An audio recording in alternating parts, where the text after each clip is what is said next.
The European Jewish Parliament is a new pan-European Jewish body who was inaugurated last week at the European Parliament in Brussels, and it gathers 120 European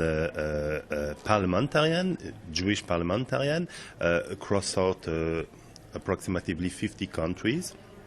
And the people were elected by Jewish community in Europe. So more than 400,000 people voted to elect their own representative. And the number of parliament depends on the importance of the Jewish community. For instance, in France you have 9 or 10 members, and in other countries where the Jewish community is smaller, you have 1 member.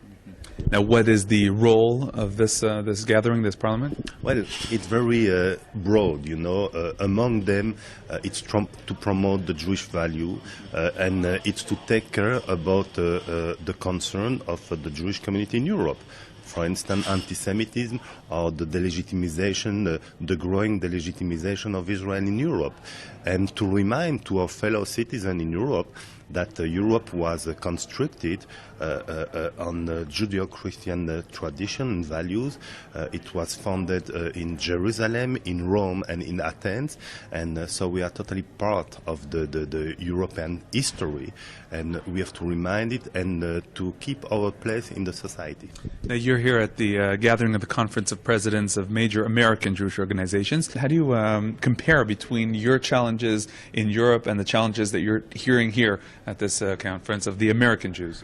Well, they are probably the same, but at different level.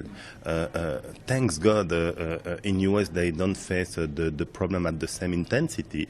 When I speak about anti-Semitism, mainly in Western Europe, we saw the increase, the surge of anti-Semitism from this last decade. Starting the Second Intifada, we had an importation of the conflict a few days later in the street of Brussels, Berlin, Paris, London, and so. But we have the same focus. We have the same concern, and Conference of Presidents is also dedicated to promote Jewish values, and you know, to strengthen the relation between the different Jewish organizations, and that's also one of our concern, and one of our objectives is to extend our hands to different European Jewish bodies, or European or local, and to work together to promote the Jewish interest in Europe.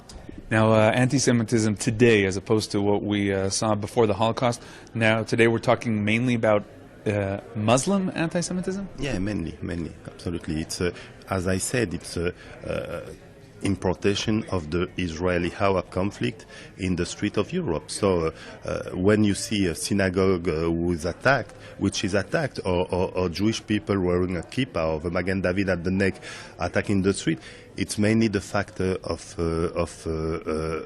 European Muslim people, but not all of them, thanks God, are anti-Semite, and we would like to work also with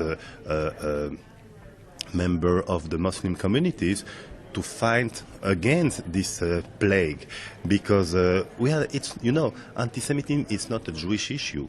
It's today a European issue. We are speaking about the very basic values of European democracy. So we have to fight all together against this plague. But how about the trauma of the Holocaust? That doesn't help against anti-Semitism? That doesn't maybe make the authorities a bit more careful when they see anti-Semitism? It's more complex than that. Yes, when you are a skinhead and making the Nazi salute, yes. But when you are coming from North Africa, people not always make the link. And if you want to enter this discussion, we have to speak about 2 European guilt: the guilt of the Shoah and the guilt of colonialism. So you see, the victims of anti-Semitism are the son and grandson of the victim of the Shoah. And in most of cases, the people who are responsible of these anti-Semitic attacks are the son and the grandson of the victim of colonialism. So it's more difficult than that.